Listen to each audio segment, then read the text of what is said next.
Hi everybody, Jo here. Thanks for joining me again today. I hope life's treating you well. As always, if not, I'm here to give you a big hug.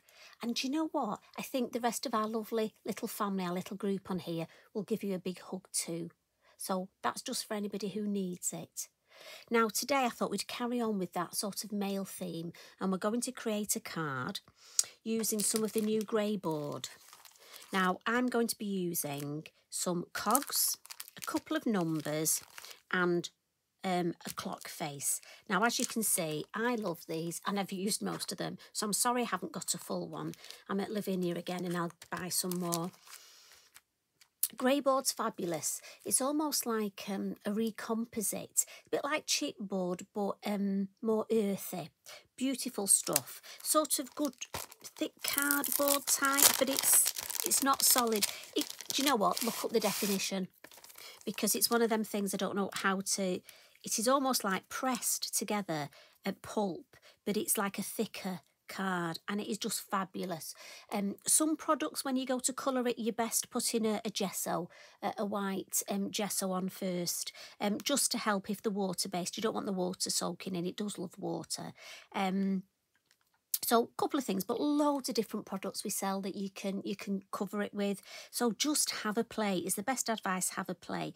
So anyway, today I've already covered some, but I'll show you how I cover mine. And again, lots of different ideas around. So this is just how I do mine. Right, so I'm going to file those on the floor. Now, what I've already done is I'm going to bring these in to show you because I've got an idea.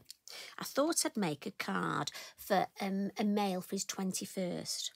So in the middle of the clocks, you actually get the circle bit of the Greyboard. So I've got one of the circle bits because we're not going to leave those out. We need to use those. I've got a clock face. I've got some cogs or some clock hands, which for some reason in my videos I keep calling handles. So I'm really sorry. If you've picked me up on that, I'm so sorry. You know, I start these videos and I just talk as I'm talking to myself. So at times any old rubbish comes out. So I do apologise. And I thought with the numbers, now the numbers are ideal for birthdays. Now this, obviously I'm going for a 21st, but you could always put the year. You know, if it was, say, like, I don't know, a 28th birthday and you didn't want to put 28, you could put the year that the person was born. That's a nice touch. So that's what I'm thinking, and that's what I've got. So I'll just quickly show you how I've coloured these, and then we'll get on to making a background. So here's my cog. Now I'm going to be using the metallic gilding polishes, and very simply, I'm not going to use the applicator in the top for this. I'm going to use one of my beautiful Lavinia brushes, and this is the bigger one, and this is the one I've put down as being my gilding polish brush. They do wash clean, but in my head I just like to keep them for specific uses, and that's probably just says more about me. Anyway, I'm just going to paint, and again I tend to keep the cog in my hand just so that I don't get as much polish on my mat and waste it, because you know what I'm like. Try to be as thrifty as I can. And again, you can catch the edges, look. It's very simple, very quick to do. Right, that's lovely. And I'm going to pop that in my water pot to the side. Now, before I put the lid on, remember, night-night routine. Spritz it twice, night-night. Just stop it drying up. Same with your applicator. And that one, by the way, was the Copper Shine. But I want to add a bit of, I want to go for a verdigris type feel. So I want to introduce a bit of the green, and this is the Lime Burst. Now I'm just going to dab a little bit off the side here with my finger. And while it's still wet, I'm just going to add almost like a bit of, as I say, a verdigris effect. Now again, you could use the brush, but I find I can just almost smudge it. And you see how you're getting that bit of green. Let's take that bit from in there. Now you can do this with lots of different colours. I just wanted to bring in a sort of a greeny tone. And again, I'm just going to pick up a bit from the side, from the lid. There we go. And I'll pop that to one side to dry.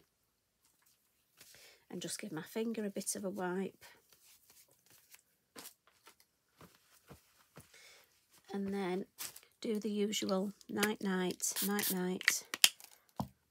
lid on.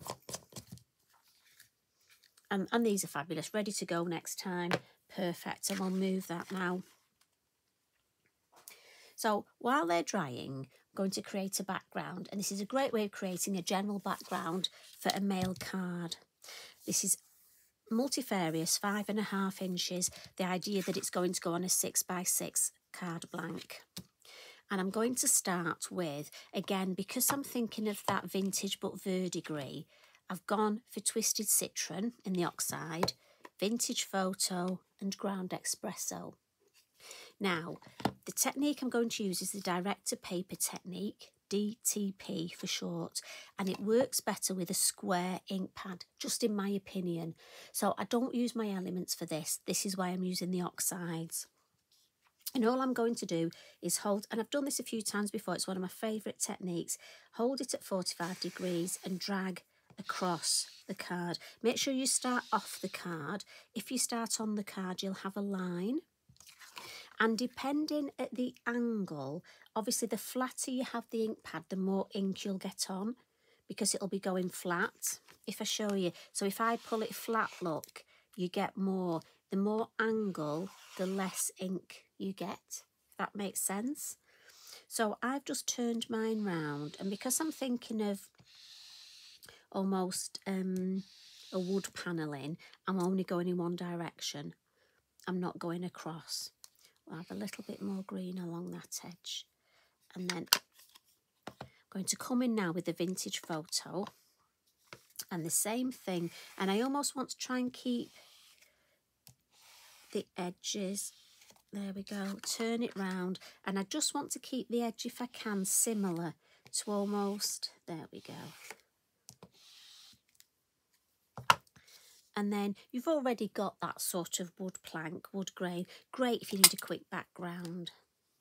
And then what we'll do, we'll just add a little bit more ink around the edge.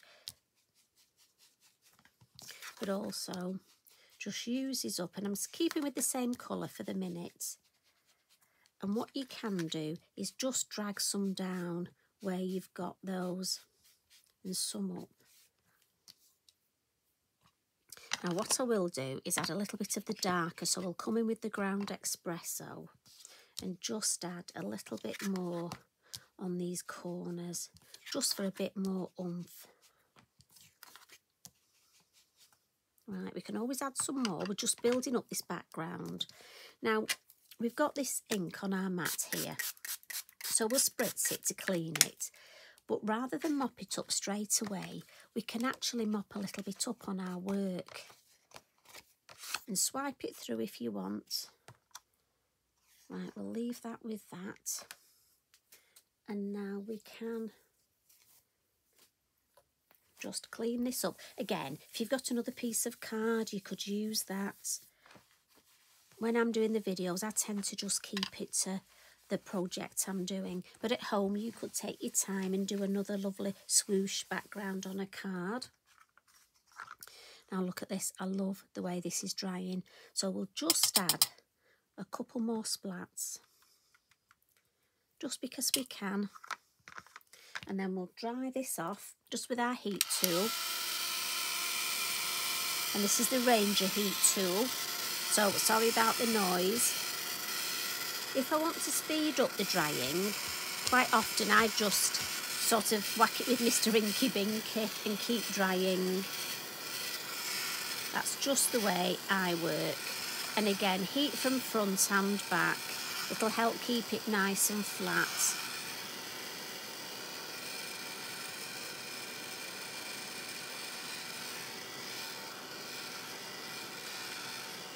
Right, see how it curls up? Turn it over.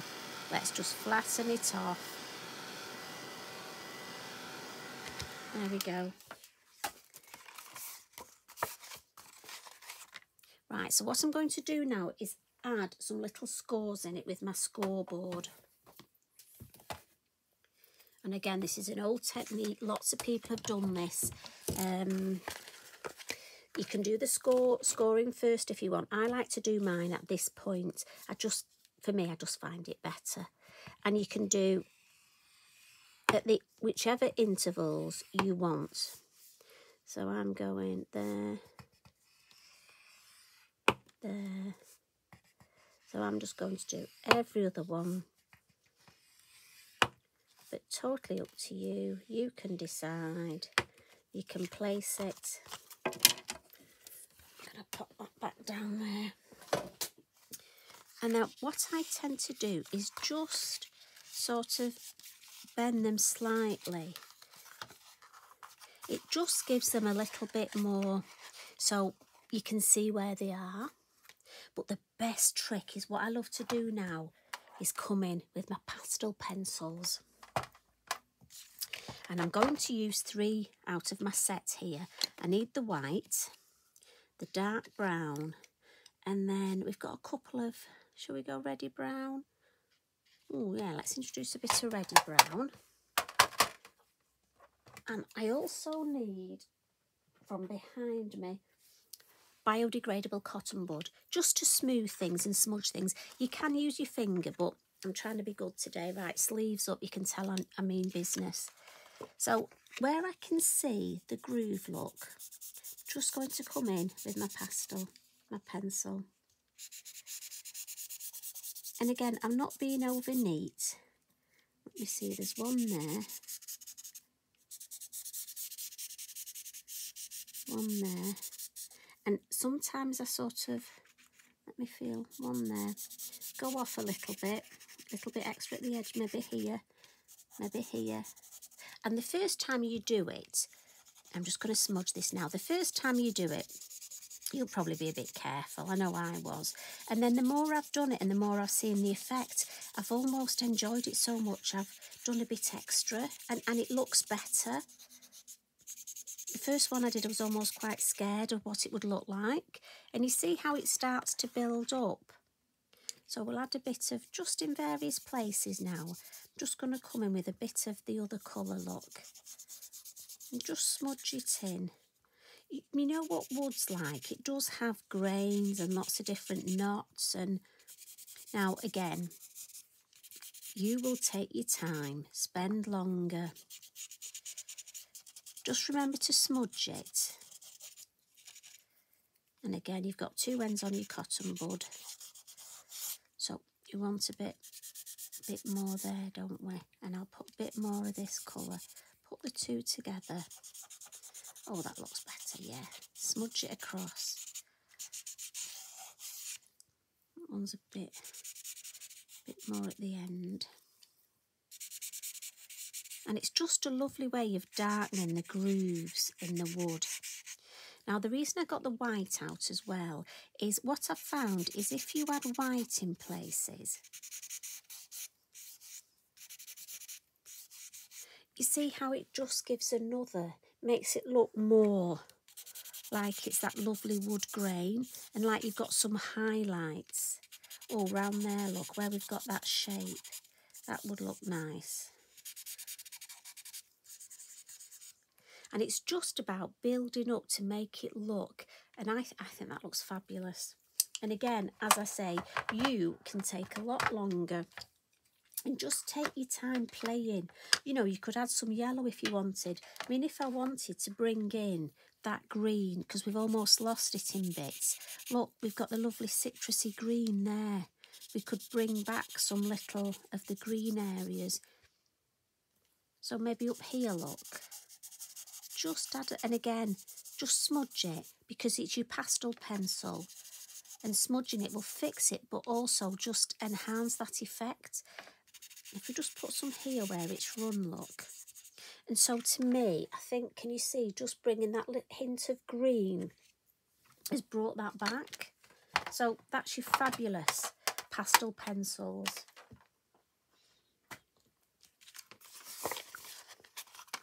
Now, the other thing I want to do, a little bit of stamping, and I've got my stamp, and it's the Texture 1 stamp. And I'm just going to do this organically, so not put it on a block. And we're just going to roll some 1st and 2nd generation. I'm not going to overcook it. I don't want it everywhere. Just in a few places. That's just one more there. Right, stop, Mrs. Rice, walk away. And that was with the VersaFine Claire, the pine cone, just because with it being brown, I just think it keeps to those lovely tones. Because after all, we're just making a background. Now, I'm thinking I might just add, and this depends how you feel. For me, I'm thinking I might just add a little bit more ground espresso around the edge. So this is my darker colour. I just think just to darken it off a little bit. I just think it frames it.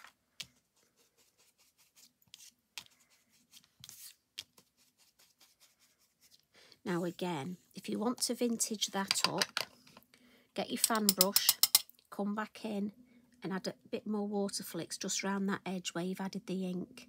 And this, I love this process of building up a background like this.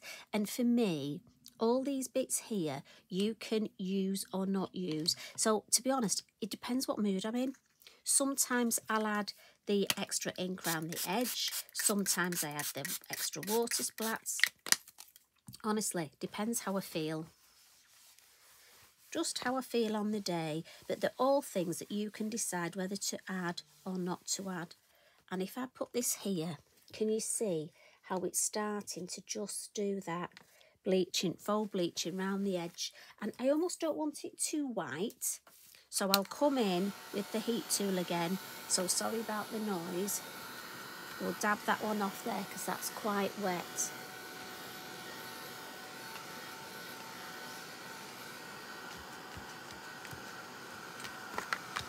Oh, look at the back of it. Fabulous. And all in all, this is just a great background. Now, I'm using it specifically with the idea of a man's card today. But if you had a friend that was into gardening, again, you could almost make it look like trellis. What about adding a bit of the brick wall stencil? So many ideas. And that's what I'm here for, just to, you know, whet that crafty appetite, get those crafty juices flowing. So my idea is, I've got my pieces, I'm going to get all my pieces here.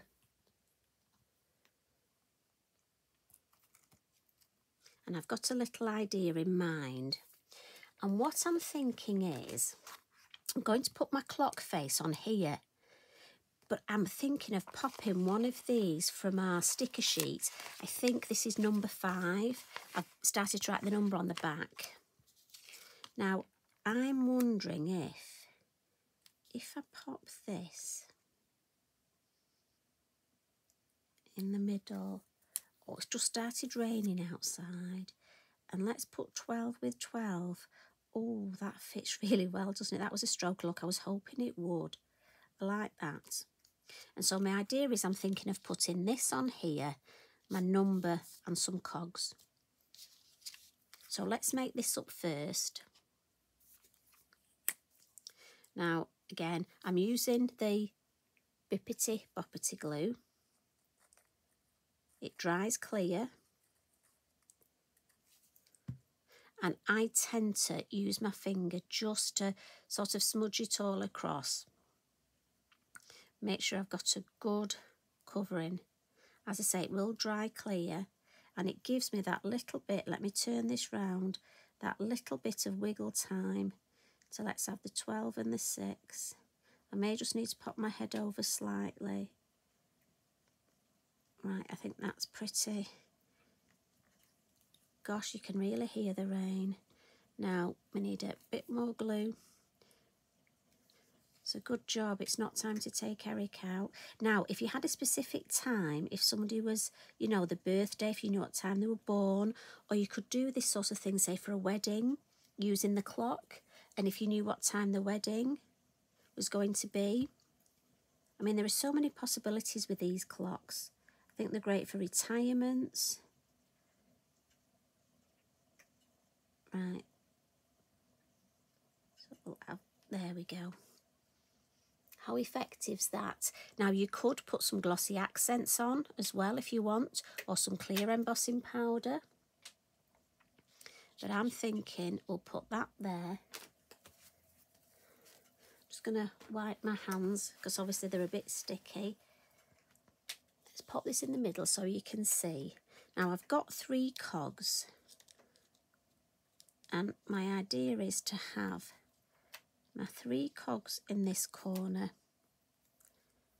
my 21 here, and on my sentiments we've got It's a Blast. So I wondered about, I'm thinking the 21st. Oh, you could put, if it was a retirement, maybe vintage. Or I could just leave it and then stamp my happy birthday. See, I'm not sure. I think It's a Blast. I might put It's a Blast because, you know, I think a 21st, it's definitely going to be a blast. So I'll add some glue on here. And again, with my finger, I'm just going to smudge it right round the edges. We'll pop that there. And we'll get our 21. Like I say, any age, this is going to be perfect, isn't it? 21A. So I wonder if any of you listening are 21. Oh, I'm obviously not 21. Or 2 times 21.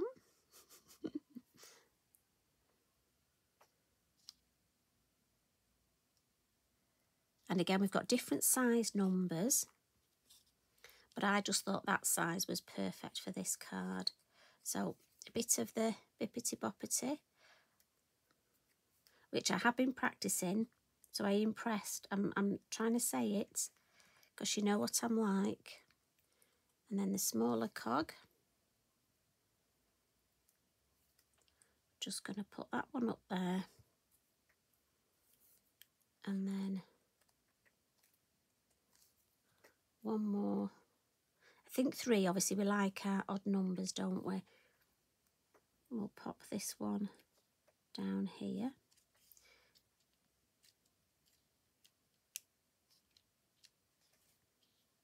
And then, most important thing, give your fingers a bit of a wipe, because after smudging that glue on the back of those Greyboard, I mean, the beauty of Greyboard is, because it's not very heavy, it's a light constitute, so it doesn't add a lot of weight if you're thinking of posting your card. So I've got to be honest, I think that is lovely. Now for me, I'm going to add some white splats. Now I know the white splats aren't everyone's cup of tea, so if you don't like the white splats, leave them off. Because I've got my white there, and we've got a few little ones, look, and then I'm going to see if I can do a flick. Oh yeah, so I like to, for me, tap with my Posca to get little flick, and then a bit of a whip sort of action to get larger splats. But I do just need, as you can see, they do go right across my table. So we'll, little tip, always make sure the lid is on your ink pad before you do any Posca splats. And I want my It's a Blast.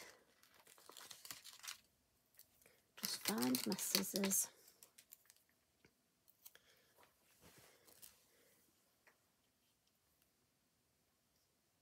Oh, I think it looks nice there, don't you? You see, again, here it's almost doesn't balance. At the top, no, I don't like it there. I think it just nestled in there.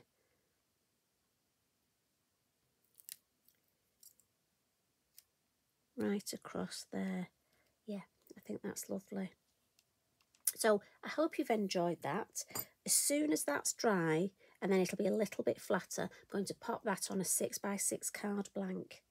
But there's so many different things there. There's the background. There's using your stickers, your sentiment stickers, along with your clock pieces.